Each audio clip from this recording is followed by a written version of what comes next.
This is 2022's Bodies, Bodies, Bodies. Warning, spoilers ahead. We open up to Sophie and B making out, and their passionate kissing sets the mood. Wow, that's quite the way to start a movie. Then Sophie starts touching on her and telling her to hold it. Nah, if I gotta pee, you better let me go. When B comes back, Sophie tells her that she loves her, and they hop back in the car to be on their way down the highway. As they get closer to their destination, Sophie gives B a little background on the people they're going to see. She tells her about how David was actually her preschool boyfriend, but this was all before she realized her taste in partners. Sophie builds B up since she feels like the people they're going to see are all awesome people, but B's phone starts to blow up. Sophie reassures her some more, and they eventually get to a private house. It's more like a manor. It looks like the house that the board game Clue is based on. Bet there's a candlestick in the library and a poker in the sitting room. After they park, B stays behind to touch up her makeup and motivate herself. But when she heads out to meet Sophie inside, she leaves the vanity mirror open with the light on. Meanwhile, David and Emma are enjoying their time in the pool, and the others are gathered at the bottom of the pool with them. Suddenly, they spot Sophie at the surface, and they head up to greet her. B heads inside to look around, and she finds a table full of flashlights and batteries. Alice really starts to catch up with Sophie, and it sounds like Sophie wasn't doing too well the last time they saw each other. Suddenly, B comes out to meet the gang, and she meets Emma, David, Jordan, Alice, and Greg. Jordan makes it a little clear that the gang isn't too happy about Sophie showing up, but Alice doesn't care. Alice grabs a champagne bottle, and she convinces the others to pop it open to celebrate Sophie showing up. B shows everyone that she brought zucchini bread to share with everyone, and everyone toasts to the hurricane that's coming. Everyone except for Sophie and B, who are sober. Just then, the wind and the rain start rolling in, and they all start heading inside.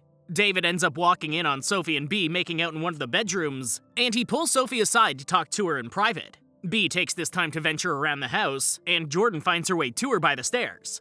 Jordan warns B that she needs to be careful with Sophie. Meanwhile, David gets right to the point with Sophie, and he asks her what she's doing there. Sophie tries to tell him that she missed him, but he calls her out on the lie. Downstairs, B heads to the kitchen to ask the other girls if they know the password to the Wi-Fi, so she can call her mom.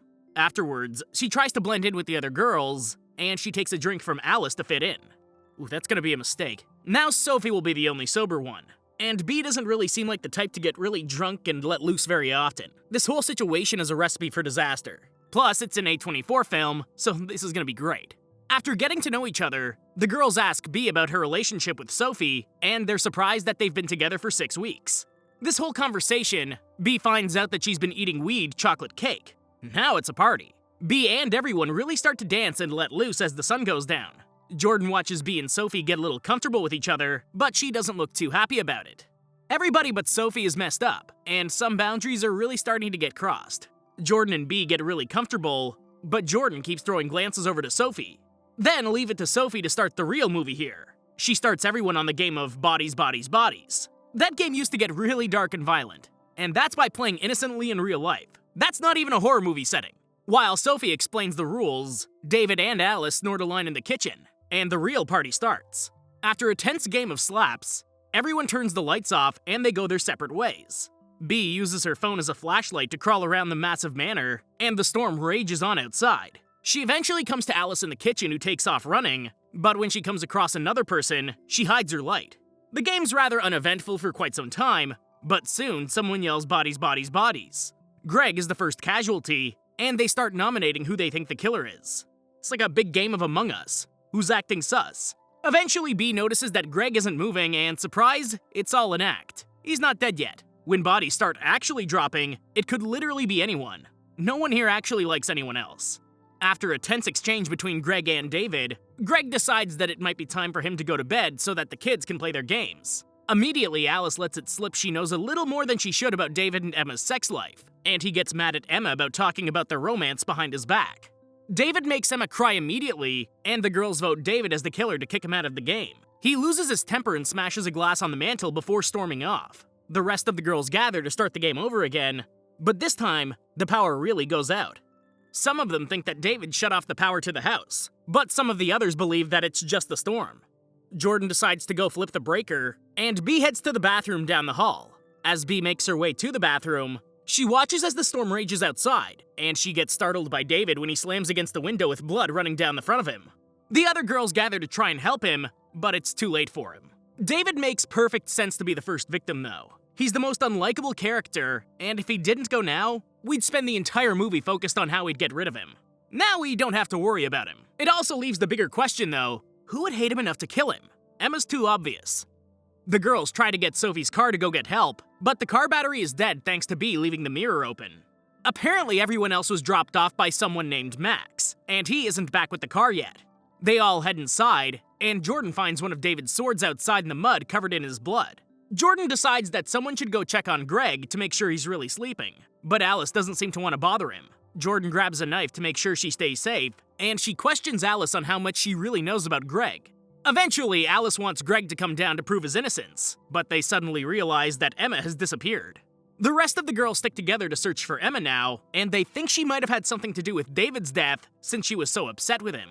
They end up going to Alice's room, and they find that Greg isn't there. Sophie spots a bunch of lines of coke on a table, but Jordan pulls their attention to Greg's personal bag.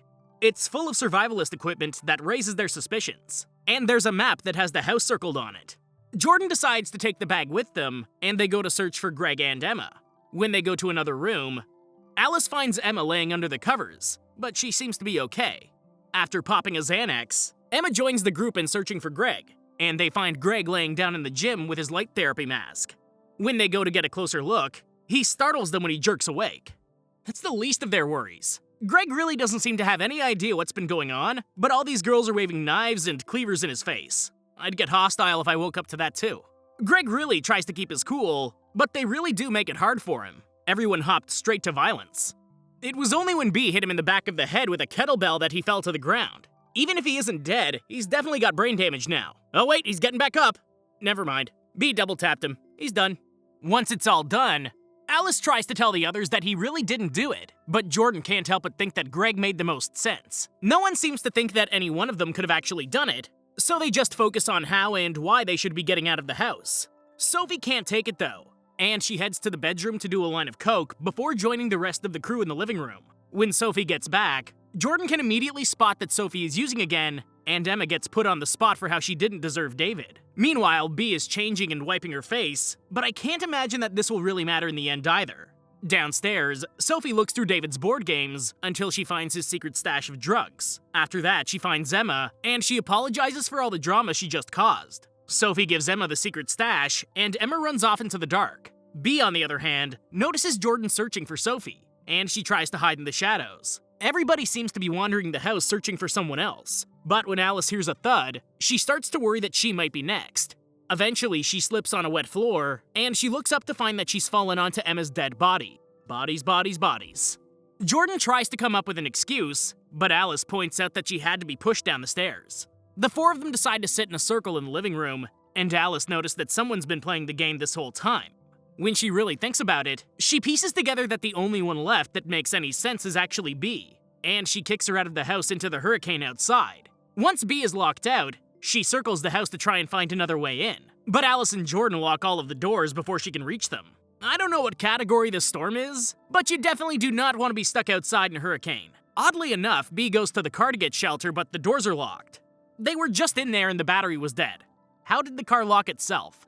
Bee ends up working the window down enough to let herself in the car, and she immediately goes through what supplies are packed in there. She eats some food, throws a dry jacket on, and she even finds a pair of underwear that belonged to Jordan in the car. Back inside, Jordan leaves the group to investigate a sound, but little does she know that Bee is watching her from outside.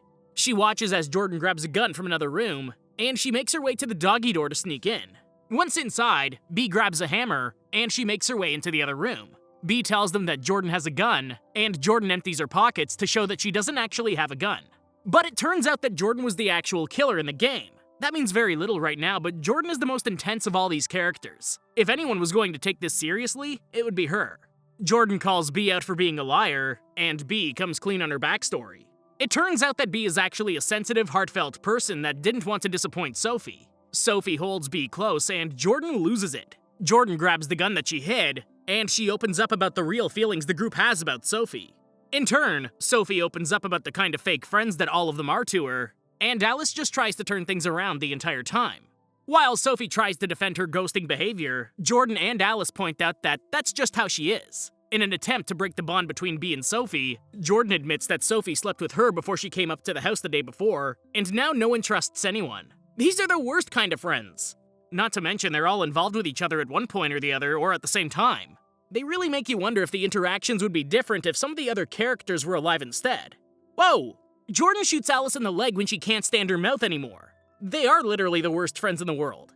The four of them scramble to get the gun away from each other, but in the process, Alice gets shot again. She's not getting up this time, though. The three survivors look around to each other, and Jordan tells Sophie that she didn't actually do it. She quickly grabs the gun off the ground, and she tells Sophie and B to stay back from her. She repeatedly tells them that she didn't actually kill anyone, but Sophie and B slowly creep towards Jordan until she corners herself upstairs. Eventually, B tries to wrestle the gun away from Jordan, but she ends up throwing her off the second story instead. While Jordan lies on the floor cut up, she tells B to check Sophie's text for proof of her infidelity, but Sophie grabs B to run away and hide in a closet. While there, B asks Sophie if she killed anyone there, but she swears that she didn't do any of it. The two of them sit quietly in the closet until B asks Sophie if what Jordan said is true. As intense as Jordan is, I definitely believe every word she says. I wouldn't trust Sophie with a kitten if I had one. B seems to agree too, because she bolts out of the closet when Sophie tries to touch her.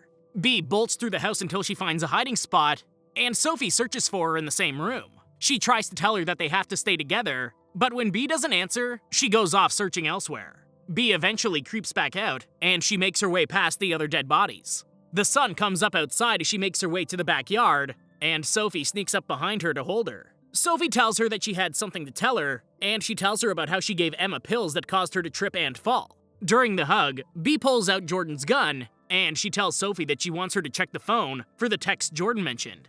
Sophie chucks her phone across the back porch, and the two of them fight for the phone. They end up rolling into the pool in the process, but when they get to the surface, they find that the phone isn't actually hers. B heads over to David's body, and she uses his eyes to unlock the phone. Once she unlocks the phone, she finds that David really did kill himself trying to make a TikTok in the storm.